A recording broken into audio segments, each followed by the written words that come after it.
Hello there and welcome to episode 2 of my AEW / Ring of Honor save, where we just take Ring of Honor and AEW and we just go into the future. No fancy titles, we're just booking the companies. And today we've got the first episode of Ring of Honor TV.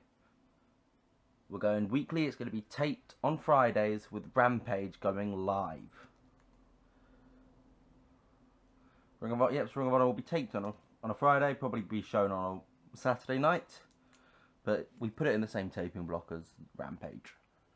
Currently both shows are an hour. We may upgrade Ring of Honor to 90 minutes if we feel like, in a couple of months, if we feel like Ring of Honor could do with more time.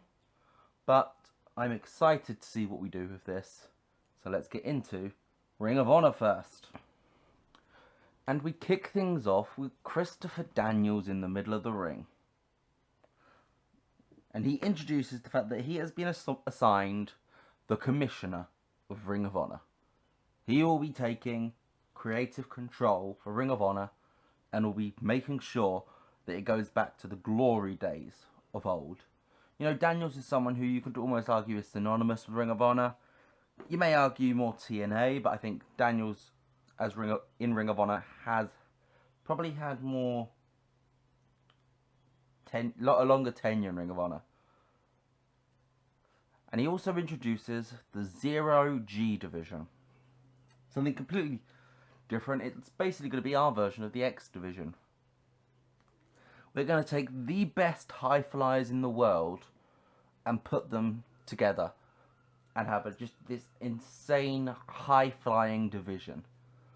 And we're going to open up with a 6-man tag of all of these people we've hired. Well, not all of them are hired. We get Royce Chambers, El Hijo de Vikingo, and Laredo Kid defeating Dante Martin, Dragon Lee, and Jalistico in 12 minutes 43, a high-flying match, when El Hijo de Vikingo defeats Jalistico with a 6:30 senton. These guys are going to fly a lot. 5 of them making their debut. There's so many other high flyers that we've got now. This is going to be an insane division to go alongside the pure division, which is the complete opposite end of the spectrum, the technical wrestling. That's what this is about. This is about almost monopolizing the genre of wrestling. We've got the best high flyers, we've got the best technical wrestlers. We have the best wrestlers in the world here. And I think this is a great way to show it. We then get women's tag team action here as Chelsea Green and Deonna Purrazzo team up to defeat the Bunny and Penelope Ford, but unfortunately, Chelsea Green and Deonna Purrazzo didn't have good chemistry, so I'm actually going to maybe turn that into a story and we might end up breaking them up sooner rather than later and having a Deonna Purrazzo versus Chelsea Green feud.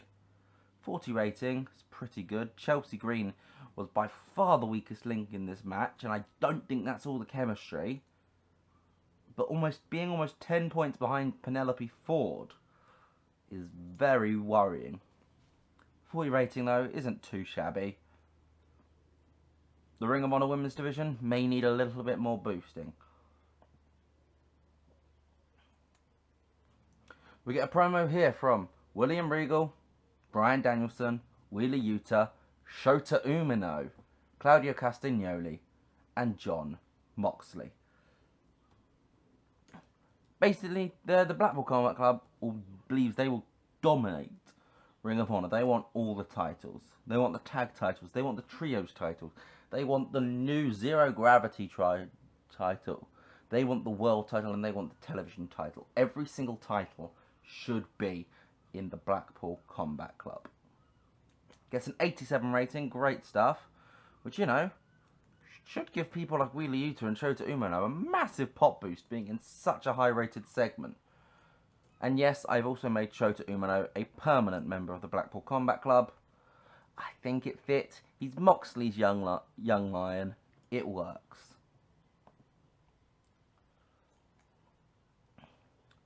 Speaking of people who don't like young lions, Minoru Suzuki's here, and he's teamed with Zack Sabre Jr.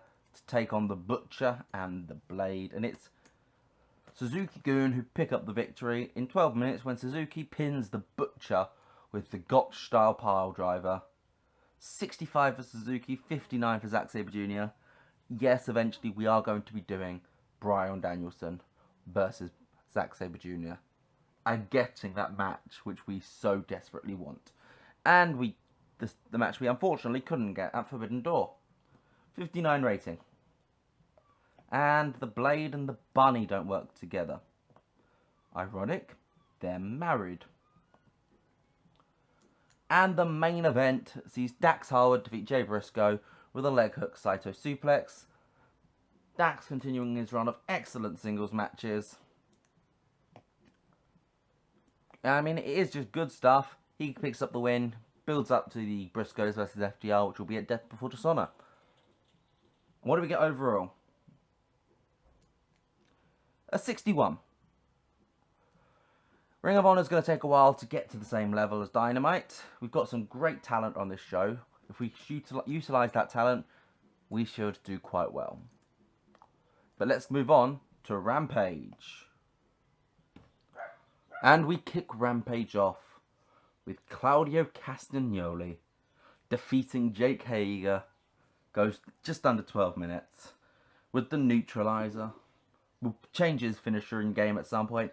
We'll let him use the neutralizer for this one. Picks up the win here. That pretty much ties the bow on the entire Blackpool Combat Club Jericho Society storyline. Almost, because obviously we've still got the Wheeler Yuta Daniel Garcia match at Death Before Dishonor next week in game. Which we won't get to before in real life. 2 days. We should be there 2 days after in real life if my maths is correct. But gets a 61 rating, not too shabby. Claudio 66, pretty good stuff. Jade Cargill defeats Nyla Rose in 11:45 with Jaded. Vicky does some good work at ringside. Again, I forgot to sort out Mark Sterling. I'm writing that down now. We need to sort Jade Cargill out. Because she should not be with Mark Sterling. She should be with Stokely Hathaway because it's much better pairing. But good win for Jade to win over a recognisable name in the AEW Women's Division. One of the bigger names, former Women's Champion. Probably one of the biggest wins Jade's got. 49 rating though, great stuff. Then, match which kind of got added, wasn't announced until early on the day, we'll say. Konosuke Takeshita defeats Frankie Kazarian with the javelin kick. He finally gets his victory. He finally wins the TV match. Great stuff. Takeshita is a phenomenal talent. Gets a 52, 49 for Kazarian. So, you know, it's not even like Kazarian was much higher rated, which, considering his massive popularity advantage, is more of an indictment on Kazarian than but also a massive praise to Takeshita. 54 rating, great stuff. And the main event sees the House of Black defeat Moxley, Sting and Darby when Malachi Black pins Darby Allin with the Black Mass. Malachi Black gets a 66, Allin gets a 66, Sting a 72, Moxley a 76, Buddy Matthews a 56 and Brody King, Weak Link, as a 44. But this is a boost to all of the Blackpool Combat Club. This is two people who are labelled major stars in this company. Both Moxley and Sting are major stars. If you're picking up wins over them, well, shows you as a very good force. And Moxley is probably going to be facing Malachi Black at our next special. Next special I'm doing is Fight Fest. So that'll be interesting. It'll probably will end up being Jon Moxley versus Malachi Black as the main event there. 69 rating though. And overall, what do we get? A 62. which was better than ROH, which is good. Should be. But not massively. We need to work on maybe getting Rampage a little bit better. So, let me know what you guys thought in the comments, and I'll see you guys next time though. Goodbye!